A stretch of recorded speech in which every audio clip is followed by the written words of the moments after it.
the states, Ohio and Texas in general, but also like the city of Columbus and the city of Yeah. Austin go absolutely nuts over football.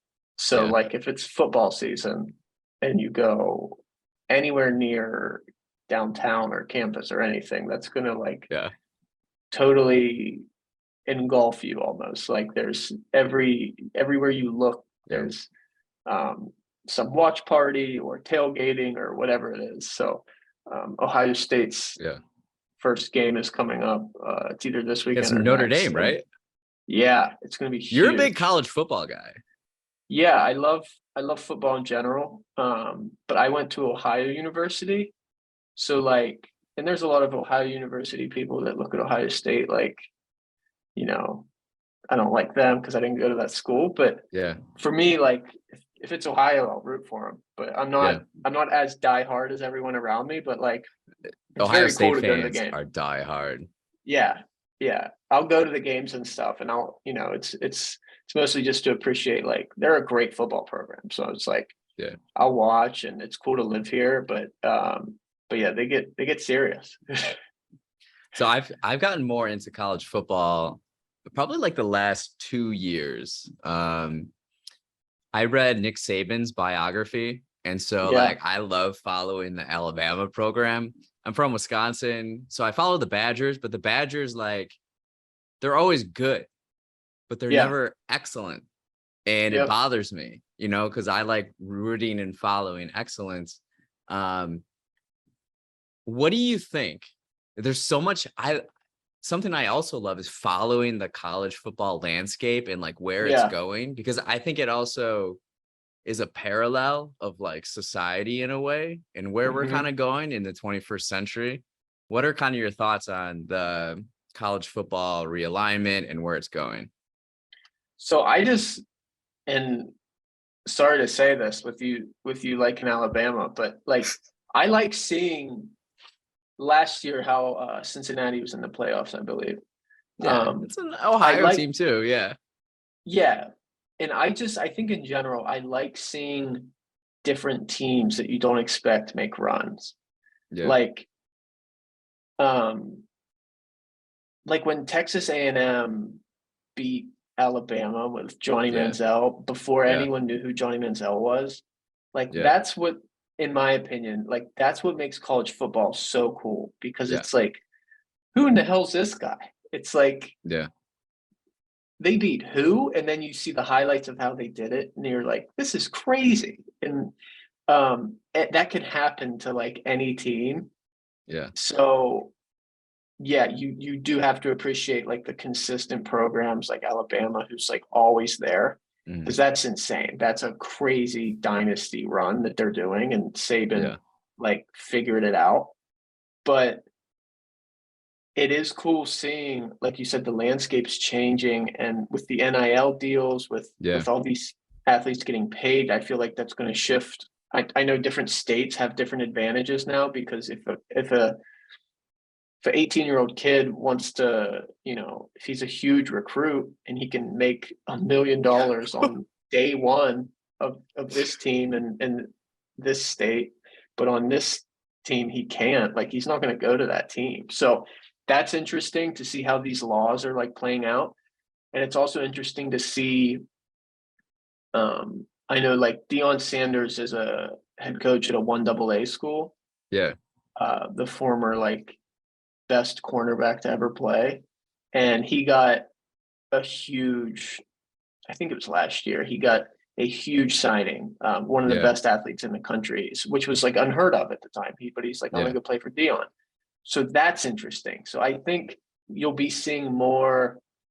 I feel like the Alabamas and the Ohio State and Michigan looked good last year, and all these different teams that are consistently good will be consistently good. But I think you'll see more and more, maybe upsets, more and more like Yeah. random teams that kind of put themselves in the mix that you wouldn't expect before. I'm just glad there's a playoff system because Yeah. before, like, it was just the championship and there was just two teams. But I know they're going to expand the playoffs soon too, so that's exciting. But it's crazy. It's So do you think very with exciting.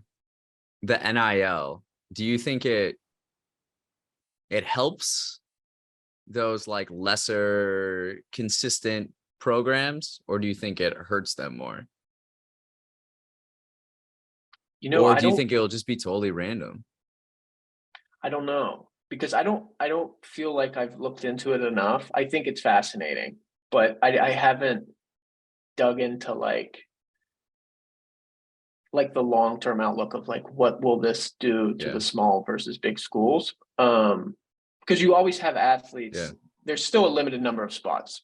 I think when you look at it in that context, like Alabama can't have everyone, Wisconsin can't have everyone that they want.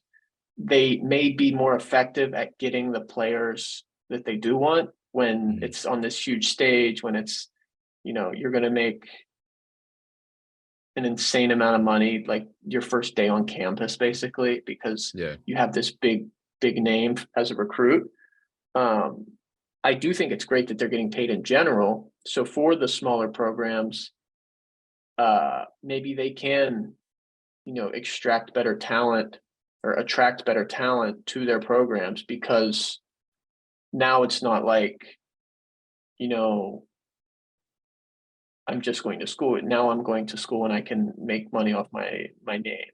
So I think it'll help the smaller schools just based off of what I know, which isn't much.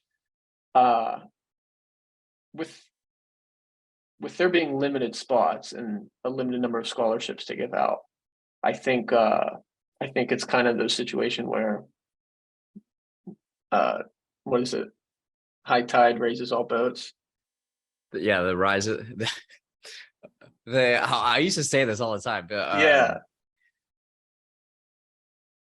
rising tide tide. all boats rise with the tide. Yeah, yeah, So that. if you can increase the tide, all boats will rise. Correct. I feel like it's one of that scenario where it's everyone sort of benefits from it. I'm curious how it'll affect like these older kind of like old school coaches. Like Hmm. this is like a pretty new thing that has never really been involved in the game, or at least like Yeah, legitimately or like on the surface or whatever. It'll be interesting to see if they're willing to adapt to kind of these new, like the new kind of landscape and players and NILs. And you could see, like, I could see Saban being kind of grouchy about it, whereas like a Lincoln Riley and USC can just like yeah. relate to younger players more. I don't know.